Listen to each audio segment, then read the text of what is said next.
Hey everybody, welcome to the Fantasy Football X Factor podcast. I'm your host, Bobby Lamarco. Today we're diving into Week 11. So, just first off, right off the bat, I want to tell people to go check out my data bank for Week 11. I dive into a lot of stuff, including rest of season strength of schedules and the top playoff schedules updated through Week 11. So, go check that out. So, obviously, you guys know the new format. We're going to go right into the injuries. Later on, we're going to dive into the top passing game matchups and then the run game matchups as well. And then a couple streamer kickers and defenses as well, just to kick it in. So, right off the bat, Indianapolis Colts versus the Tennessee Titans. So, the big one for the Indianapolis Colts is Malik Hooker. He's the safety. He's their best cover safety. This is a better upgrade for Jonnu Smith. Smith is, and Indianapolis has struggled to cover tight ends this season. So, I think Jonnu Smith is actually one of my favorite streamer tight ends this week if you're struggling at the position, if you're a Gronk owner, etc. And like I just touched on with Tennessee Titans, Taywan Taylor is out. That's not really big news for anybody outside of Jonnu Smith, and Corey Davis's target share is going to keep staying high. And of course, I just talked about Tajae Sharpe will most likely play, but he is actually dealing with the injury himself. Next game up, Tampa Bay Buccaneers versus the New York Giants. The Giants side of the football, they are actually pretty healthy this week. There's no new injuries. On the Tampa Bay side, there's some big ones. Obviously, we all knew K'Wan Alexander, the linebacker, is out for this season, but Lavonte David has also been ruled out. That is a big upgrade for Saquon Barkley's run game matchup, but also in the passing game, and also for Evan Ingram in the middle of that field. Lavonte David is one of the better linebackers in the National Football League. And they'll also be without Justin Evans, their safety. So they're going to be missing one of their starting linebackers, along with K'Wan Alexander, and also Justin Evans as the safety. I really like Evan Ingram to finally come out of his shell this week. I think it's a big week for him. And the last one's Vinny Curry. He's been out for multiple weeks now. And that's also just kind of a detriment to the Tampa Bay defense as well. So I think that the Eli Manning company could really put up some points finally. Next matchup is the Pittsburgh Steelers versus the Jacksonville Jaguars. For the Pittsburgh side, they're missing Stephon Tuitt. So Tuitt's their defensive lineman. He's actually one of the strongest run defenders in football. Big reason why the Steelers' run defense has been great. That's a big matchup upgrade for Leonard Fournette. I think Fournette at home, I think you need to have Fournette in your lineups this week. Another injury, too, is Marcus Gilbert. Marcus Gilbert's the tackle for the Pittsburgh Steelers. And Gilbert, he's been out for a couple weeks now, and if we saw last week, it didn't really matter. So I think that they're going to keep running. I don't think it's a big deal. I think Tuitt's the bigger one here for the run game for the Jacksonville Jaguars. On the Jacksonville side, they just lost their center, Linder. So Brandon Linder, he is the number 7th ranked Pro Football Focus center. This is a big downgrade for that running game. It's always tough to lose the pivot of your offensive line, especially in the run game. So I'm a little concerned. I think that Tuitt injury, along with Linder, keeps Leonard Fournette going, but also we saw him involved in the passing game last week. We're going to start seeing that first round value return. He's an elite player at the running back position. AJ Bouye should be returning. So AJ Bouye's return is big. But we know that Antonio Brown succeeds pretty much against anybody. Next matchup is the Carolina Panthers versus Detroit Lions. And for Carolina, they're pretty healthy. Except the only guy out is Torrey Smith. That's good news for DJ Moore. Detroit side of the football, they're missing some key pieces. Obviously, they traded away Golden Tate, we know, but Marvin Jones is ruled out. And I think that this is big. I think Carolina Panthers is one of my favorite starts of the week at defense. I am starting them in one of my leagues. I think that they're a very good defense. They don't rush the passer that well. But I think that with the injuries on the outside, that Bradbury will be able to cover. He'll most likely be tagged to shadow Kenny Golladay. So I think that they usually you challenge them downfield. And without Marvin Jones, I think Stafford's going to really struggle there. So I really like Carolina's defense because of the Marvin Jones injury. And also Michael Roberts, the tight end, is out. I'm not really touching any tight ends. Even though Carolina is a very good matchup for tight ends, you're really digging deep for a streamer if you're starting Luke Wilson. So I would avoid that. But the biggest injury of all is Robinson, defensive tackle for the Detroit Lions. So Snacks Harrison comes in, and the Detroit Lions run defense is skyrocketed. But the biggest reason why they've been really good is because of Robinson playing next to Snacks Harrison on that defensive line. He's the number 5 ranked defensive line on Pro Football Focus. That's a big matchup upgrade for Christian McCaffrey. I think McCaffrey's one of my favorite FanDuel plays of this week. He'll be talking about him in a little bit as one of my studs for the running back position. Next game is the Dallas Cowboys versus the Atlanta Falcons. The Dallas Cowboys we talked about last week, they're really banged up on the line, and we didn't really get to see it. Josh Adams ran very well against them, but he only got 7 touches, but he ran for over 7 yards a carry in that game. And I think Tevin Coleman really separated himself last week. I think Tevin Coleman has a big game against this Dallas Cowboys defense that struggles to cover the running backs out of the backfield, but also now they're really banged up. On the Atlanta side, they're pretty healthy for the fact there's no new injuries. They're not healthy at all. but they have no new injuries to report, so we can just move on from there. The next game is the Cincinnati Bengals versus the Baltimore Ravens, and to be honest with you, this matchup is pretty interesting because Cincinnati is probably one of the best matchups for quarterbacks, but unfortunately the big key here is Joe Flacco will not play in this game. But on the Cincinnati, they're still banged up. They're about to lose another linebacker, so Preston Brown is now out again, along with Nick Vigil, but also Vontaze Burfict might return, but he's going to be questionable for this game. So they might be down 3 starting linebackers. One of my key starts of the week is going to be Alex Collins. And Alex Collins in this game, with those linebackers out, but also Cincinnati's been getting hemorrhaging points with the running back position, also in the pass and the run. And I think that if Lamar Jackson starts, you're going to see that's going to be pretty good for the run game. They're going to run a lot of zone read. They're going to run a lot of wildcat in that offense. I think that's really good news for Alex Collins. So because of these injuries, I think you can move forward with Alex Collins. But also, AJ Green will be out. It's good news for John Ross's target share, but it's not good for the matchup. I think the only guy you really want to worry about is Tyler Boyd in this game.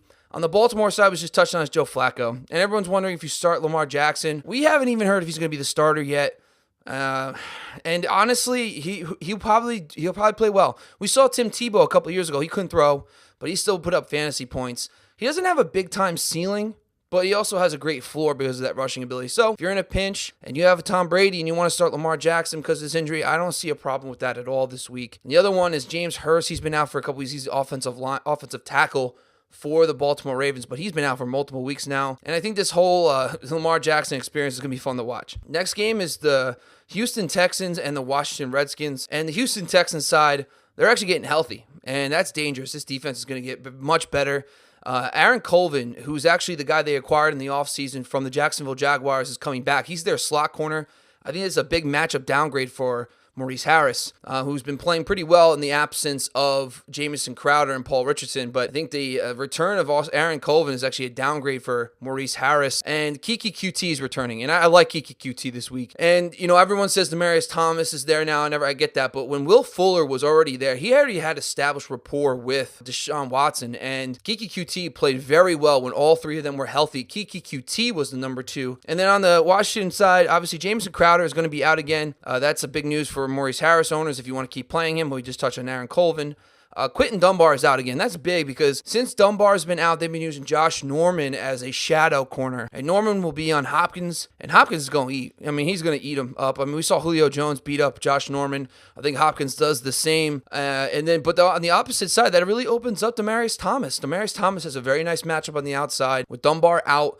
Their backup corner is not even close to being good as Dunbar. So I really think that Demaryius Thomas and Keke QT can give you some wide receiver 3 value this week, with Norman most likely shadowing Hopkins on the outside. Last one's Chris Thompson. I think that's more of just, it elevates AP's floor a little bit because you'll see more volume in the passing game, because I don't think we're really using Capri Bibbs. Next matchup is Oakland versus Arizona. And Oakland's banged up at the receivers. So the receivers, Martavis Bryant and Jordy Nelson, are out. And I think that kind of elevates Seth Roberts a little bit. He already has some established chemistry with Derek Carr. And I think that, Seth Roberts, with the injury on the Arizona side, which is Budda Baker, who's their slot corner, I think Seth Roberts can offer you some wide receiver 3 value this week. I think he's a great tournament DFS play. I think he's going to have some nice volume with those injuries to the receivers for Oakland. And let's flip to the Arizona side. Justin Pugh and DJ Humphries might be out. DJ Humphries is the offensive tackle. Pugh is the guard. So they might be down 2 offensive linemen in this game. So obviously on Sunday, we'll check back in, see if Humphrey plays. He is a game-time decision. Budda Baker, like I just touched on, he's the slot corner. That's an upgrade for Seth Roberts. Rodney Gutner. So Rodney Gutner is a defensive tackle for the Arizona Cardinals. That's a big boost. He's actually one of the better run-stopping defensive tackles in football. So I think it's a big upgrade for Doug Martin. And the last one's Chad Williams. Chad Williams was out again. Last week, Ricky Seals-Jones. He's my streamer of the week at the tight end position. I think he's a locked-in starter. He saw 9 targets last week. And Oakland is not good at stopping the tight end this season. So I really think that Ricky Seals-Jones has a solid target volume with Chad Williams out again, since they don't have a 4th receiver they really rely on, like J.J. Nelson, for example. Next matchup is the Chargers versus the Denver Broncos. So on the Chargers side, there's some key ones here. So Denzel Perryman is the linebacker. He just went on IR. His loss is a big upgrade for Phillip Lindsay, for example. Antonio Gates is also questionable. Phillip Rivers in the past, he used the tight end a lot. This year, all those targets are going to the running backs. as we saw from Melvin Gordon and Austin Eckler. So I think Gates' absence is not that big. It just kind of pushes Virgil Green into a full-time role. Trevor Williams is also out. He's the opposite corner of Casey Hayward. Doesn't really matter. He's been playing very poorly this year. Tim Patrick is one of my sleeper wide receivers for this week because Casey Hayward will be on Cortland Sutton. For the Denver side, they're really banged up on the offensive line. They're missing their starting center, Matt Paradis, guard Max Garza, and their offensive tackle, Ronald Leary. So they'll be down 3 offensive linemen. That's a big downgrade for Philip Lindsay. I think that Philip Lindsay is one of my favorite starts because of the matchup. But the problem is, unfortunately, now with these injuries on the offensive line, I think Philip Lindsay is going to have to do some of his damage in the passing game, which he'll be able to with the losses of Denzel Perryman. I think that's big for him as well. So I think you're still playing Philip Lindsay, but he's not as dominant as a start because of the return of Royce Freeman, who's returning this week. And then on the defensive side for the Denver Broncos, Brandon Marshall and Bradley Roby return. And Roby has not been playing well. He'll be probably challenged by Tyrell Williams in this game. I like Tyrell Williams to play pretty well. I think he's on the wide receiver 3 map this week. And Brandon Marshall's just big for the Melvin Gordon. I mean, Melvin Gordon's just going to eat in this matchup once again. You're still firing up Melvin Gordon. He's a must start. And the last one's Darren Stewart. He's going to return as well. So he's the safety. That's a big upgrade for their defense, their coverage of the tight end. And that's also going to prevent some deep passing. But I still like Tyrell Williams in that game. Next game is the Sunday night game. It's the Philadelphia Eagles versus the Saints. I love these passing attacks. The key injuries for Philadelphia, they're down their 2 starting outside. There's 2 outside cornerbacks. That's Darby and Mills. Sidney Jones should return, but Rasul Douglas, they are not going to be able to keep up with Michael Thomas. He's going to be one of the best FanDuel plays of the week. He should be in the top 5 for wide receivers. On the Saints side, they're going to be down Marcus Davenport. Davenport is their best pass rusher. I don't really see... I think I love Carson Wentz in this game. And also the other injury is Taron Armstrong. So Taron Armstrong he's the offensive tackle. He's a Pro Bowler.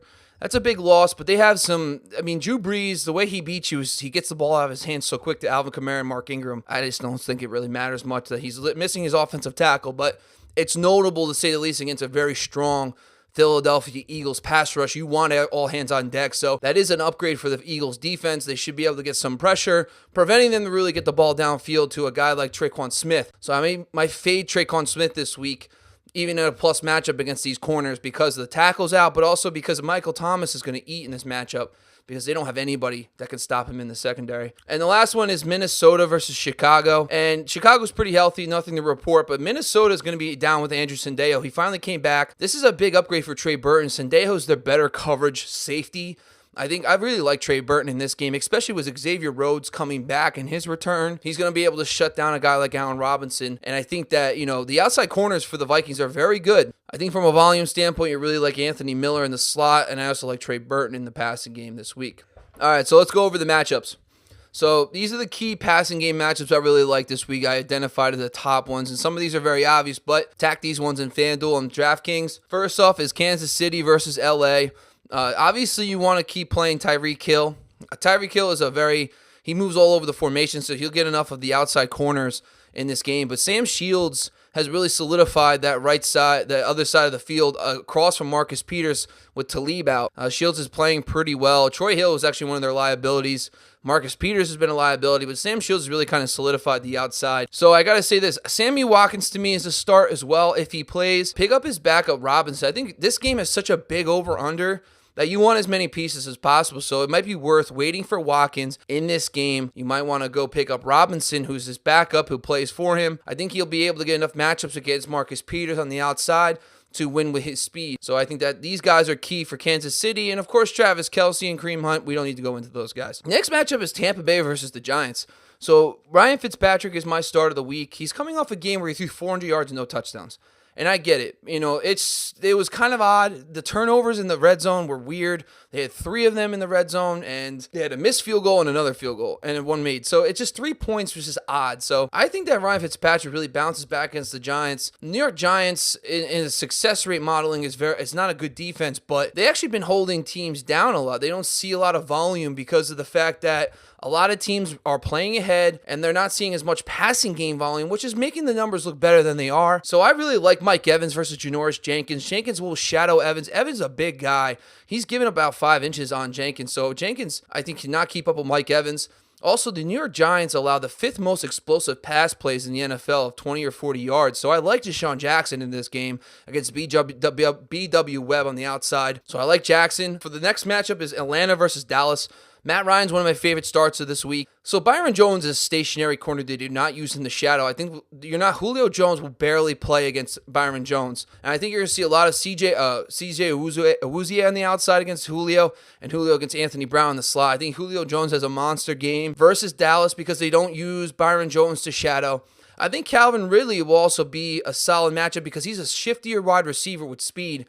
He plays faster than his actual 40 time. And I think these big corners are going to have a hard time keeping up with Ridley. So I really like Matt Ryan. I like Calvin Ridley. But also Mohamed Sanu, to an extent, he actually saw a lot of routes last week. He ran more routes, saw more targets than Ridley. He has a decent shot against Brown in the slot. So I like Sanu as well. But the big one here, too, is Austin Hooper. Hooper's coming off a lot of targets last week. Dallas struggles against the tight end. I think Austin Hooper's one of my favorite starts at the tight end position. We'll touch on that. So I like the Atlanta passing game. Next up is the Carson Wentz and the Philadelphia Eagles versus the New Orleans Saints. Alshon Jeffrey's going to see Marshawn Lattimore, but Lattimore's not playing at a shutdown level this year. He is still very good, but he's not playing at a shutdown level. Alshon can still win that matchup, but also I like Golden Tate. Last week he ran the 4th most routes on the team, so he's still learning the playbook. New Orleans struggles. PJ Williams, Eli Apple are not playing well on the outside and the interior, so I really like these secondary receivers to perform in this matchup, especially with Alshon seeing a lot of Marshawn Lattimore. Next up is the Dallas Cowboys versus the Atlanta Falcons. The Cowboys, Dak Prescott's playing very well over the last couple of weeks. Amari Cooper is going to see Marcus Trufant. And Marcus Trufant, before this season, was one of the better corners in football.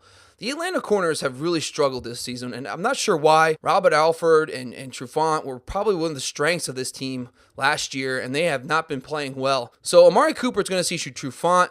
Trufant, he's been playing better of late. And I think that he's going to be able to keep Amari Cooper from having a monster performance. But I think Cooper's still going to get the target volume to be a solid play. But I really like Michael Gallup and Cole Beasley in this game. I think that Atlanta's going to put up points, especially with Dallas' defense banged up. I think that Cole Beasley in the slot versus Brian Poole is a good matchup. I think Cole Beasley can be used as a wide receiver 3 in PPR and half-point PPR. And Michael Gallup, I think he's going to get a couple long ones to really stretch this defense. And of course, Zeke is one of my favorite starts at the running back position of the week. Next up is New Orleans versus Philadelphia. Like I just touched on, really, New Orleans is just, you keep rolling Drew Brees against Philadelphia. Their injuries to their secondary. But the thing is, they're pretty chalk. You're not going to start Ben Watson in this game because Philadelphia's pretty good against tight ends. But you're going to play you're going to play your guys. You're going to play Ingram. You're going to play Alvin Kamara. You're going to play Michael Thomas. Maybe Traquan Smith can break off a long one. If anybody, I would pick Traquan Smith this week over Ben Watson. Next is the Rams versus Kansas City. So the Chiefs secondary has been playing very well as of late, and we have seen all 3 of their corners perform very well in cover grades according to Pro Football Focus. But I think that this game, the high-scoring nature of this game, I think Brandon Cooks, Robert Woods, with the injury to Cooper Kupp, their target volumes are now completely raised. But I'm not going to play a guy like Josh Reynolds. I think that this week it's Woods, Cooks, maybe some of the tight ends, but I think it's a big Todd Gurley game in this matchup, in the passing game along with the run game. And finally, the last one's Carolina versus Detroit. So Detroit lately has recently been terrible, but the return of Darius Slay is good news. I think the one guy that's a matchup downgrade is Devin Funchess. He's not getting the target volume anymore with all the pieces around him healthy. Darius Slay's return means he's going to probably shadow Funchess for the most of the game. I think that Greg Olson's one of my favorite. He's probably my favorite tight end start of the week. I love him in this matchup against Detroit. I like the secondary pieces. DJ Moore and Curtis Samuel are more football related than fantasy football. You can't really rely on those guys, but I think that Cam Newton's going to have a big game in this matchup as well. The last matchup is the Baltimore Ravens versus Cincinnati Bengals. And listen, I'll tell you the truth. With Joe Flacco out, you're not going to start John Brown. You can't. And Michael Crabtree. But I think Willie Snead's the one guy I really trust with Lamar Jackson. So I would go ahead and keep rolling with him. So let's move on to the individual matchups that we want to talk about. I think the best top stud matchups of the week, these are the guys you should get in your FanDuel lineup. Odell Beckham versus the Tampa Bay Buccaneers, T.Y. Hilton versus Tennessee Titans, Amari Cooper versus Atlanta, Michael Thomas versus Philly, and Larry Fitzgerald versus the Oakland Raiders. So This is the list I put together, but I think that the two guys I want to highlight that aren't necessarily the stud category anymore is going to be Amari Cooper versus Atlanta. I think Marcus Trufant is playing better. The other one is T.Y. Hilton. We saw Adoree Jackson kind of follow Josh Norman. He didn't get credited with shadow coverage, but I did see him move back and forth versus Josh Gordon. So if Adoree Jackson shadows T.Y. Hilton, that's a downgrade for Hilton, but Hilton's speed is elite, and I think that indoors, at home, Hilton is always a plus play in that game. And the last one's Corey Davis against the Indianapolis Colts. Colts don't have the corners to keep up with the volume that Corey Davis is getting. I think Corey Davis is a safe play once again. He did come through against Stephon Gilmore. He was very impressive. So if he can build up that strong performance, he was one of my best buy lows. I think you can go play Corey Davis once again. A couple slot game matchups that are key is Sterling Shepard versus the Tampa Bay Buccaneers. I'm a little worried because Shepard's target volume has gone down since Ingram has been in the lineup. I'd rather have Ingram than Shepard in this game, especially because MJ Stewart looks to be out for the Tampa Bay Buccaneers. So Shepard is a key one there, though. Nelson Aguilar / Golden Tate versus New Orleans. We just touched on them. Willie Snead versus Cincinnati. We already touched on them, but Willie Snead I think he's a great play this week. Cole Beasley versus Atlanta is another key individual matchup, like we touched on in the Dallas game. So Cole Beasley, you should get him in your lineups in any PPR format. So for the tight ends, these are the guys I really like this week. So outside of the studs, the guys, these are the best matchups for the tight end. So Greg Olsen versus Detroit, probably my favorite matchup of the week. Get him in your FanDuel lineups and DraftKings. Trey Burton versus Minnesota. We just talked about Andrew Sendejo being out. I love Trey Burton in this game. Evan Ingram, once again, we talked about against Tampa Bay. Austin Hooper, we already talked about against Dallas. Another great matchup. Keep playing him. Ricky Seals-Jones versus Oakland. We already talked about him a lot, but also he's my streamer of the week. Jordan Reed versus Houston. They've already had talk about him having the foot injury, but he's got another plus matchup against Houston. I guess these are my streamers. These are the two guys that I think you can stream outside of Ricky Seals-Jones. These are my dark horse guys. It's Mark Andrews versus the Cincinnati Bengals and Jonnu Smith versus the Colts. So if you're really desperate and you need a tight end, you weren't able to get Ricky Seals-Jones, I like Mark Andrews versus Cincinnati, but I also like Jonnu Smith versus Indianapolis with Taywan Taylor being out of the game as well. All right, guys, so let's go into the running backs. So how I break down the running backs is simple. These are my studs. These are the guys that not only have good run game metrics, but they also have good defensive versus offensive line metrics, means the offensive line has the advantage, but also they are great in the passing game. So there's three metrics I really use, and these are the guys that fall into that category. And the obvious ones right off the bat, Todd Gurley versus Kansas City, Christian McCaffrey versus Detroit, Zeke Elliott versus Atlanta, and Alvin Kamara versus Philadelphia. Get these guys in your lineup. I love them in these games. I know Philadelphia has a strong run defense, but based on the run game metrics and how good they're running the football, I think Alvin Kamara and Mark Ingram are going to be usable because they're so utilized in the passing game. And then here's the two guys that are kind of under the radar, maybe the best values on the daily sites, is Philip Lindsay versus the Chargers and Alex Collins versus Cincinnati. These are guys that you need to get in your lineups. I like Alex Collins because of the fact that these guys have some circumstances that make it unique, because Philip Lindsay's offensive line's a little banged up, but Philip Lindsay can be utilized in the space, so I still like Philip Lindsay, and Alex Collins will be out without a starting quarterback, but maybe Lamar Jackson could open up that run game. So those are my top stud all-around matchups. These other guys are the other ones that have unique run game matchups or passing game matchups. So Melvin Gordon and Kareem Hunt, they're going to be able to eat in these matchups. Melvin Gordon against Denver, Kareem Hunt versus the Rams. Obviously in season long you can play them, but I love them in daily as well. Great run game matchups. But and then the passing game is the last one I want to touch on. So the passing game, these are the running backs that can be utilized in the passing game that have good passing game metrics versus for running backs. And that's Tariq Cohen and Dion Lewis. And the other guy, too, I want to talk about is Tevin Coleman. But Tariq Cohen, I really like against Minnesota. Minnesota struggles against pass-catching RBs. And then Dion Lewis. They don't have a great run game metric versus the Colts, but I think that Dion Lewis has become the new workhorse. You can keep him in your lineups. He's going to do a lot of damage in the passing game, especially because they're pretty banged up. Outside of Corey Davis and Jonnu Smith, the other guys are banged up, so I think Dion Lewis can get more targets. And the other guy is Tevin Coleman. So Tevin Coleman I really like against Dallas. Their defensive line is really banged up. They're at home, and Dallas does struggle against pass-catching RBs. And the last couple things I want to talk about, too, is the defenses. So the defenses versus that I like this week. So obviously, you got Chicago's, Pittsburgh, Houston. Arizona is probably the best. It's the most popular streamer against Oakland. Two of the ones that I do want to say that you can look into, and this is like Miami a couple weeks ago, I really liked versus the Jets. That worked out. Some of these lower key guys, so the one I do want to look at is the Indianapolis Colts at home versus Tennessee Titans. Everybody's on Marcus Mariota in that offense, and Mariota has looked really good moving in the pocket. But I got to say this, I do like Colts defense metric-wise versus the Indianapolis Colts.